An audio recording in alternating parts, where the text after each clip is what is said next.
Whoa, something just happened. I'd lifted the house off of my sculpture stand down onto like a kitchen waste paper bin, and I was working on this part of the roof, just applying the relatively slight pressure of pushing these pins in, trying to do a bit more of the roof while the last of the styro glue in the bottle works. And suddenly there was a downward shift of a few inches, and for a moment I thought the pole, support pole, which you can still just see down there, and just see the aluminium or support pole, I thought it had shifted inside the building, which I put in sort of 9 months or a year ago, whenever I was at that very early stage, and there was an absolute moment of horror. But fortunately, that isn't what's happened. What's happened is it's shifted through the base, so it's poking down through the bottom of the base there by, what's that, about 2 inches. And that is repairable. I don't quite know how I'm going to do it. I may have to increase the whole height of the base or something, but a little piece of plywood or a little metal plate or something is going to have to be drilled and screwed underneath that wooden block there, so that tube can't shove its way through again. But that was a brief moment of absolute horror, and I thought the internal structure had collapsed. Time for a little sit down to recover from that. Nearly a week has passed since I've been able to do any work on the project, and we're a week into the coronavirus lockdown, so I think I'd have had more time on my hands, but actually I haven't. But I haven't stopped thinking about this problem, how I'm going to push that up into there and make sure it doesn't come down. One option was to cut away some of this block and then put a plate in.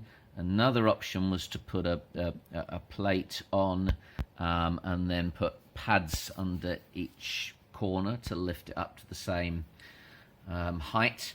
But the option I'm going to go for is what I've done here just now is I've abraded the bottom inch or so of that.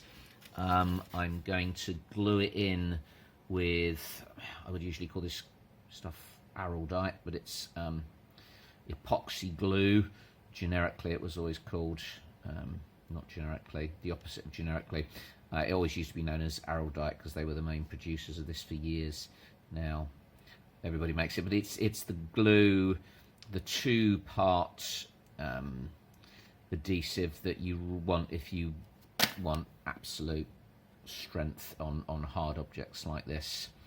And then again, using the Dremel tool and some very, very small drills, I'm going to drill in like that when this is up in there. I'm going to clear out some of my resin out of there, I've just noticed that, and drive a screw up like this into my wooden block.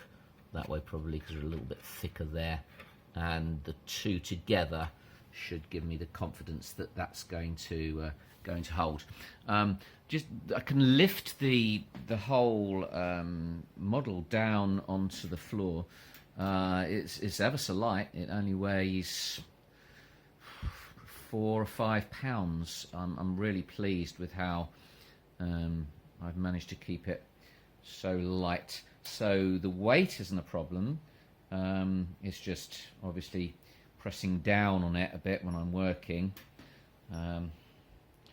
Don't want that to happen again. The roof, or rather the under roof that's going to support the thatch, is now fairly solid. And if you're thinking that I'm looking extremely hairy is because I was already 4 weeks overdue for a haircut when the lockdown started.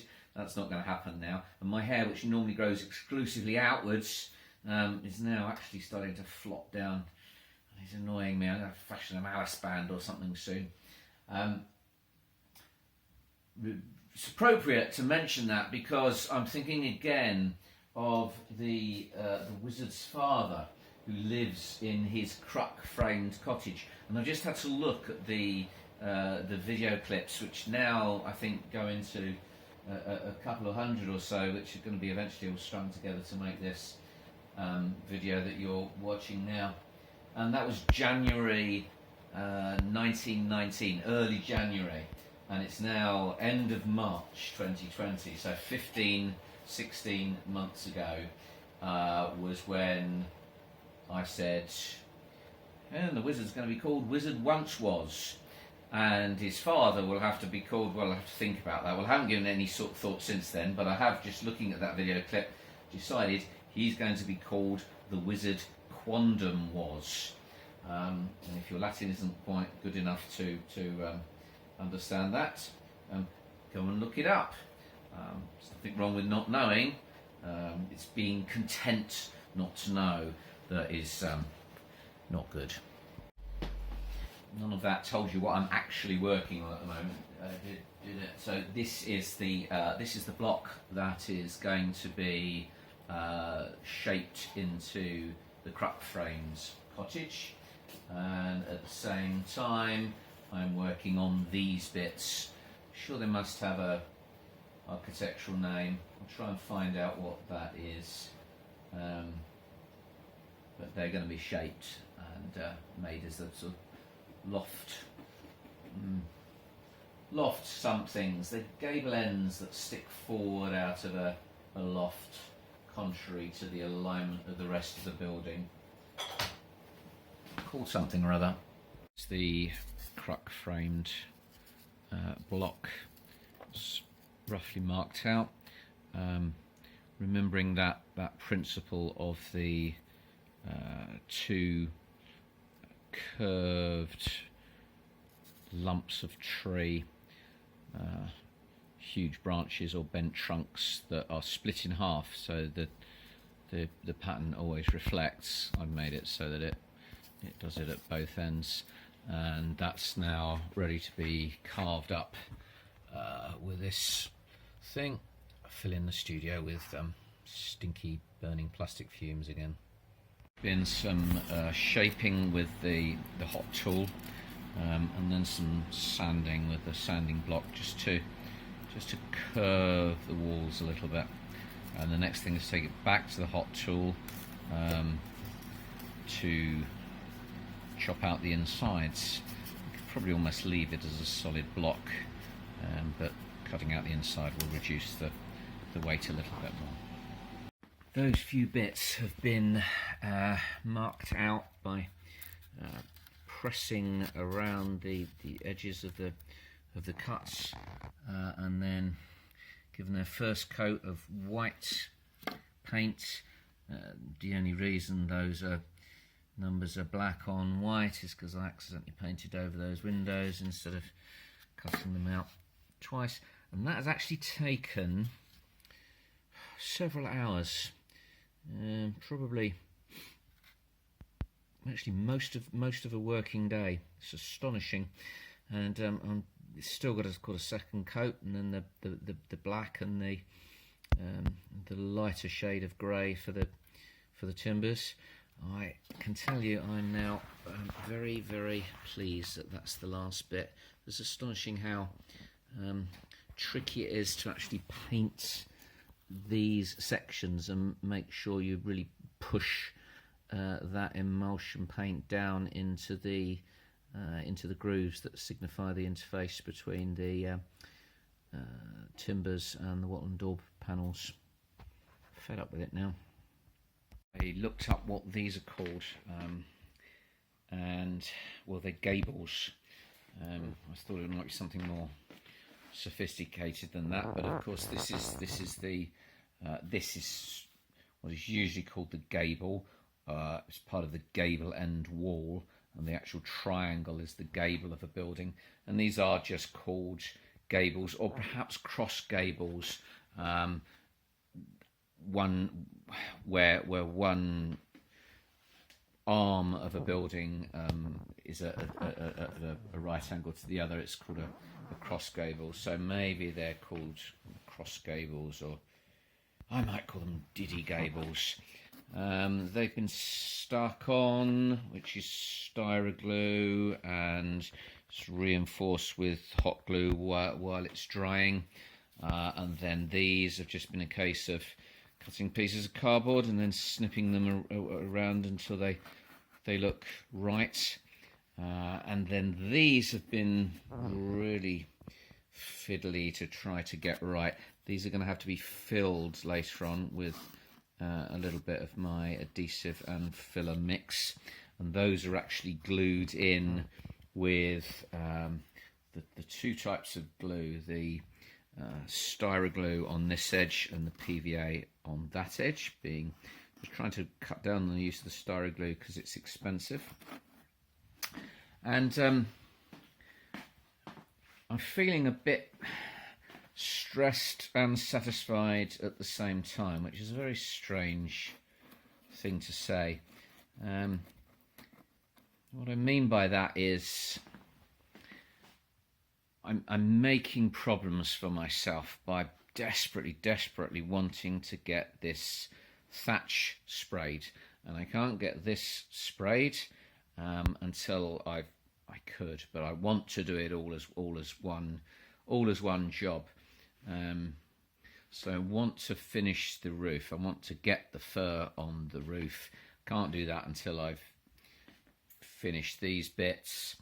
I've made, these are the windows, and I'm actually making myself problems by not doing those, because I won't be able to get on the other side of those when I make the windows. If I've done and finished the roof, I should really do the windows now, but I'm just desperate to get the thatch done.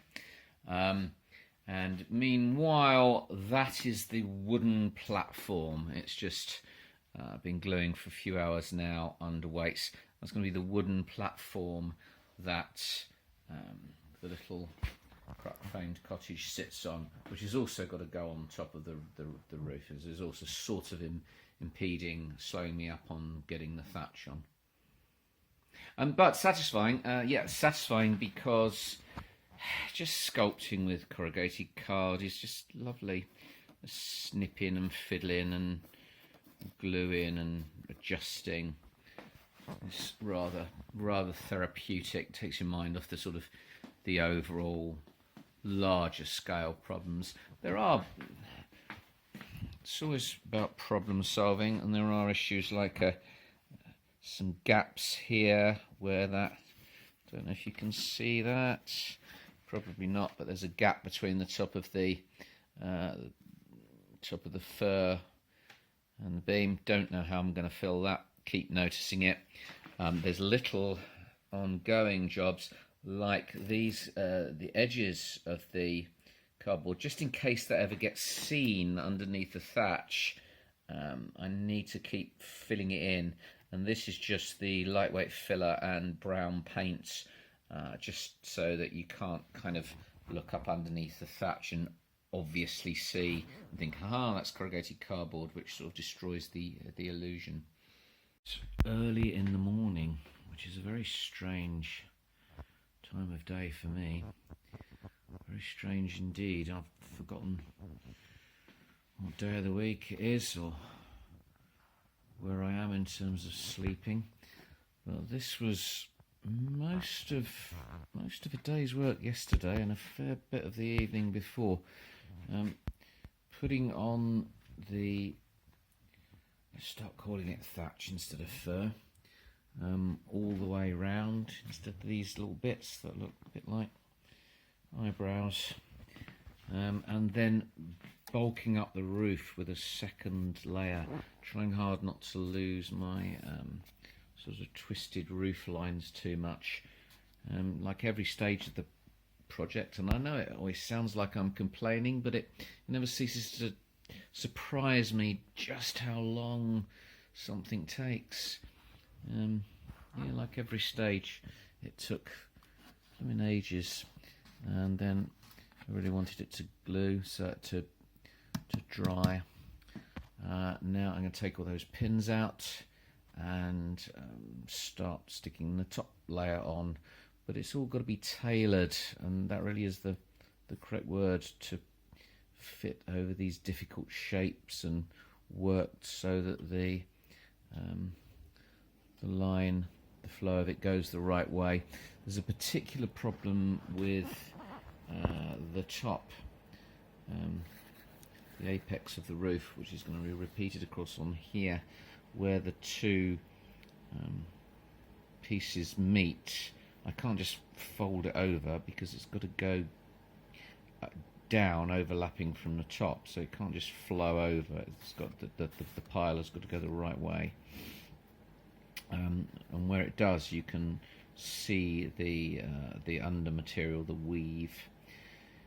Haven't really got a good solution for that, other than just to take the loose clumps, which I'm collecting over here in a pot as it comes off.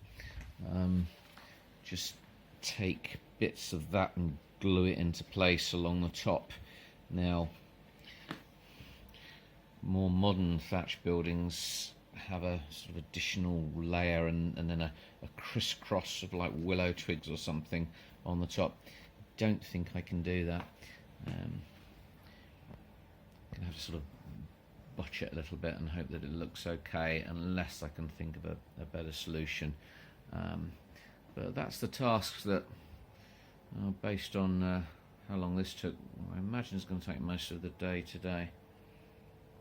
And then there's loads and loads of detailing to be done. It's going to give me the illusion of a finished building. I can then start the spraying of the thatch to make it that weathered grey colour.